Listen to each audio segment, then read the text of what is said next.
even though you feel like you have gotten to know the object and maybe physically touched it, you're more comfortable, you feel like you have some knowledge about it, in the end, the questions that it raises are really complicated questions that are inherently uncomfortable. And that's what makes this object to me relevant.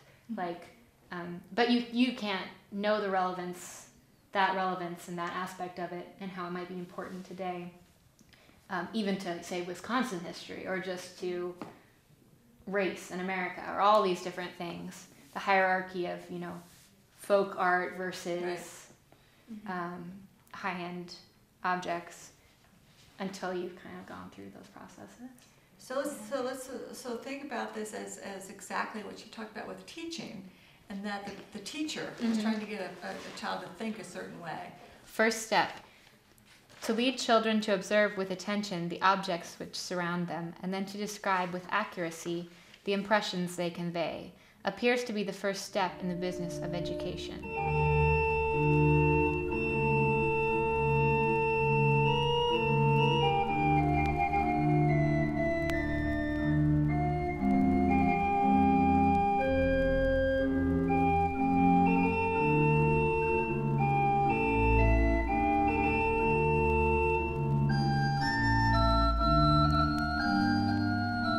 Relaxed and sort of like, that can also be a quality that conveys power, like the power of, I'm leisure, like I can be leisurely, I can relax in my chair while the room kind of accommodates me. It's hard. How do you tell a story that's a story about American history? How do you tell that story in a way that isn't trite, or that illuminates these other themes that we were thinking about? In this step, the children continue to be exercised on the more obvious qualities and the specific term by which to express the quality is given. So it's basically just giving a more comprehensive description or physical description. I would like to see how the chair was made, like the whole process of it, like going through, like looking at the wood, the chopping, and then how like everything came together, like the assembly part of it, and also the craftsmanship of it.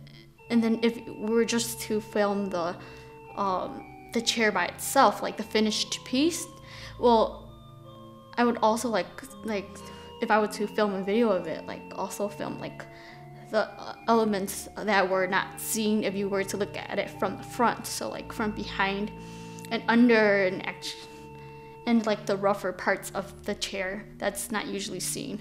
I wonder if you can actually incorporate that through like this type of film where like we can't really do anything but like just I guess talk about it.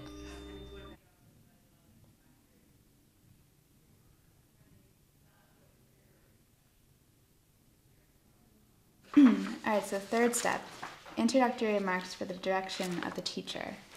In this series, the children may be led to the observation of qualities which cannot be discerned merely by the senses.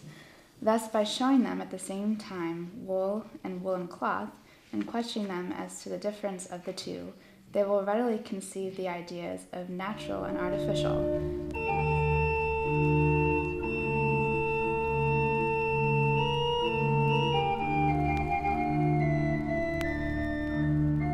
Yeah, I know. I was sort of thinking, just trying to just go through each step and like try to write a couple points, kind of synthesize a little bit more and make it a little more thing, but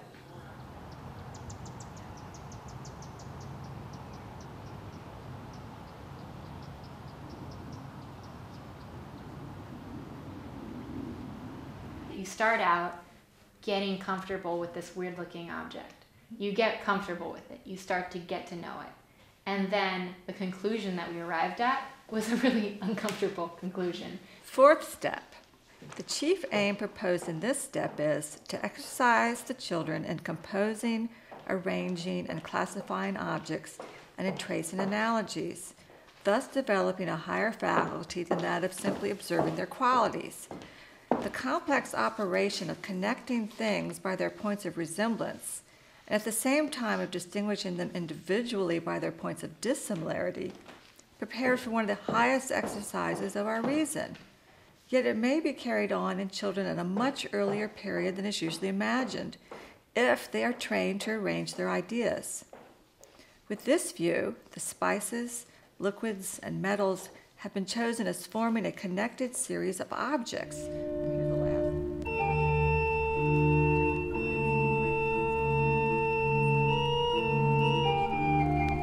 Fifth step. The following lessons may be advantageously used as a first exercise in composition.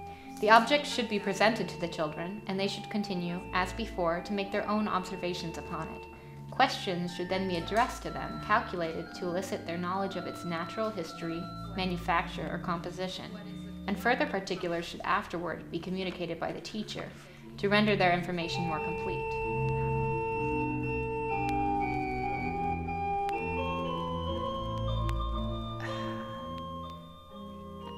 Partly, I think the chair is remarkable because Jefferson had this weird life, and he had these weird privileges, and he had this weird house, and this is a really wealthy person's house that we're in right now. It was built for a different reason. It emulates a lot of the qualities that you'd find in an upper class home. It has this like aura of extreme wealth, of refinement, and I don't know, maybe we could find places here in this house that would, how can we evoke that contrast between, evoke a contrast. How do we tell the story that's so complicated? That's not even just slave and master. It's slave and master, father and skilled laborer and house slave, plantation worker. There's just like all these, I guess maybe that's the story that this is all about. Like maybe how do you tell that story? How do you get at the different relationships? That's kind of the important thing, the human relationships that make this chair special and intriguing and problematic. So how do you do that in a video? Maybe, I don't know. I'm interested in the idea of looking at things from the perspective of the object. If this chair were at Monticello, or if it's here at Chipstone, being used in the same way, do we have someone setting it out on the porch for this elderly man, and then kind of like how would we see what he's seeing as he surveys his territory, his property, the people around him, which he basically he owns? I think that's one really kind of relatable element. It's kind of an obvious element to this chair, is like how the posture of someone sitting in it changes and what that means. It expresses power. So it'd be cool to get. Why don't you do it? I'm not allowed to sit in the chair. Wait, why am I not allowed to sit in the chair? So that's it. Wait, yeah, that's kind of interesting. We're not allowed to sit in the chair.